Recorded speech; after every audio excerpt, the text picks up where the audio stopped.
การแข่งขันบานเตะซึ่งทีมบานเตะปกครองเมืองไซธานีได้คว้าแชมป์การแข่งขันบานเตะ4สามัคคีชิงขันผู้อำนวยการฝ่ายขายบริษัทเบียร์ล้าวจำกัดประจำปี 2025 สมาคมธุรกิจห้านอาหารลาวร่วมกับฝ่ายขายและการตลาดบริษัทเบียร์ล้าวจำกัดสืบต่อจัดการแข่งขันบานเตะมิตรภาพหุ่นอายุ 35 ปีขึ้นไปในรูปแบบ4สามัคคีชิงขันผู้อำนวยการฝ่ายขายบริษัทเบียร์ล้าวจำกัดประจำปี 2025 ที่เดินบานหญ้าเทียมดอนนูนเมืองไซธานีนครเมืองจันทร์โดยให้เกียรติเข้าร่วมและมอบขันรางวัลโดยทานววิจัยแดงกายาพิจิตผู้จัดการภาคนครหลวงจันทร์ต่างหน้าบริษัทเบียร์ลาวมีทานเวียงคำสีหาโคตรเจ้าเมืองไซธานี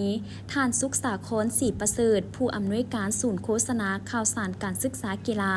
ทั้งเป็นประธานกิตติมศักดิ์กลุ่มนักข่าวสายกีฬาลาวและทานคำแพงเผ่าบัววงศ์ประธานสมาคมนักธุรกิจห้านอาหารลาวพร้อมด้วยบรรดาสมาชิกทั้ง4ภาคส่วนเข้าร่วมการแข่งขันครั้งนี้ประกอบมี4ภาคส่วนเข้าร่วมคือสมาคมนักธุรกิจห้านอาหารลาวปกครองเมืองไซธานี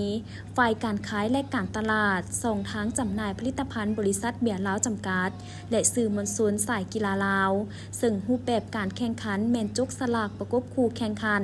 คัดเลือกทีมชนะผ่านเข้าไปชิงชนะเลิศและทีมเสียได้อันดับที่3ร่วมผ่านการแข่งขันนัดชิงชนะเลิศผลปรากฏว่า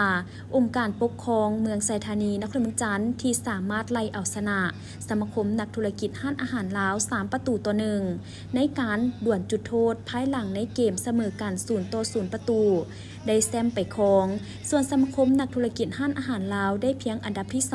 และอันดับที่3ร่วมเป็นของฝ่ายการขายและการตลาดส่งทางจำหน่ายผลิตภัณฑ์บริษัทเบียร์ลาวและสื่อมวลชนสายกีฬาลาวสำหรับการแข่งขันครั้งนี้แม้จัดขึ้นก็เพื่อเป็นการเปิดฤดูกาลกีฬาของสมาคมนักธุรกิจห้านอาหารลาวประจำปี 2025 พร้อมทั้งสืบต่อสร้างสายพัวพันมิตรภาพระหว่าง4ภาคส่วน